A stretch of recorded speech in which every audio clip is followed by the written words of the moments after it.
Kala ko gutom na eh, kasi gutom na rin ako, damay-damay na tayo. Sinong first time akong nakita? Okay, konti na lang. Ako pala si Ate Sara, or mas kilala nyo, St. Gerard Construction, no? Isa ako sa may-ari ng St. Gerard Construction. Yung isang may-ari, yung aking better half. Si Kuya Curly Discaya, kasi baka maging chismis na naman, iba yung may-ari ng St. Gerard. Ang Gerard, galing sa pangalan ng panganay kong anak. Ito si Gerard, yan. Kasama ko yung aking anak. Yan, si Kuya Gerard. Anyway, kami maraming pangarap para sa mga Pasigueño. Diba, sino naka-attend ng medical mission namin dito? 2 beses kaming bumaba sa Santa Rosa kasi ganyan namin kayo kamahal. No? Natabas ako, guys. Ano yun tuloy? Nawala ako. Hindi, yun sa medical mission natin. Kaya tayo nag-medical mission kasi ang dami nagsusolicit sa office namin ng gamot, pandagdag MRI, CT scan. Kaya naisip namin na mag-medical mission.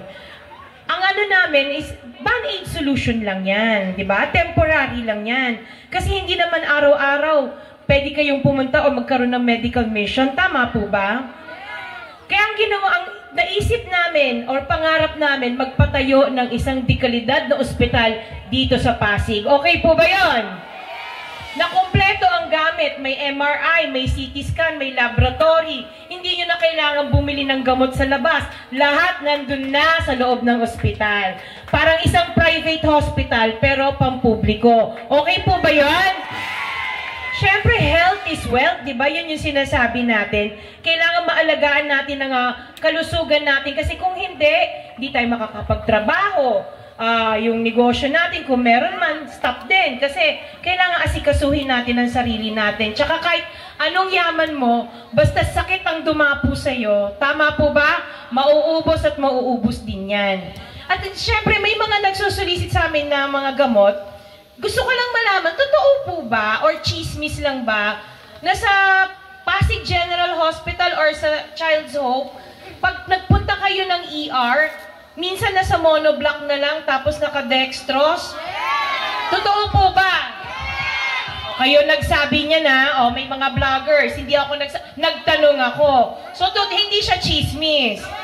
Oo. Kaya natin gusto magpatayo ng dekalidad na ospital kasi syempre, may sakit ka na, pahihirapan ka pa. Dapat yan, pagpasok nyo sa ospital o sa ER man lamang, nakahiga na kayo sa kaman, naaasikaso na kayo ng doktor. Tama po ba? Hindi yung 3 days kayong nakaswero, nakaupo sa monoblock. Diba? Yan ang gusto natin o pangarap natin para sa Pasig. Sasabihin nyo si Ate Sara, 2 years lang daw, makakapagpatayo na daw ng ospital. Kaya po. Bakit? May ginagawa akong ospital ngayon sa Manila. Last year ko siya inumpisahan, matatapos na siya ngayong taon. 2 years lang po. Kaya kaya ko magpatayo ng ospital ng 2 taon lang. Hindi siya pangako. Isa pa ang gusto natin, sino walang bahay dito? Nagre-rent, no? Gusto niya magkaroon ng bahay? Meron sa Tanay, tsaka sa Laguna. Hindi. Di ba nakita nyo naman sa presentation namin na meron kaming itatayo na pabahay dito lang sa Pasig. Nakita nyo kung saan yung mga location. At syempre, ang gusto natin, dito pa rin kayo titira sa Pasig. Okay po ba yon? Hindi kayo ilalagay sa Laguna o sa Tanay. Kasi syempre, nandito yung negosyo nyo, andito yung trabaho nyo, at syempre, mas mahalaga, nandito ang pamilya nyo. Di ba?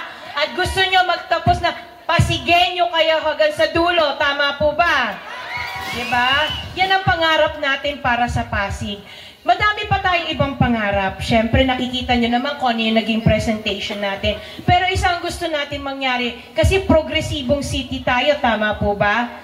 Maging isang matalinong lungsod or smart city, no?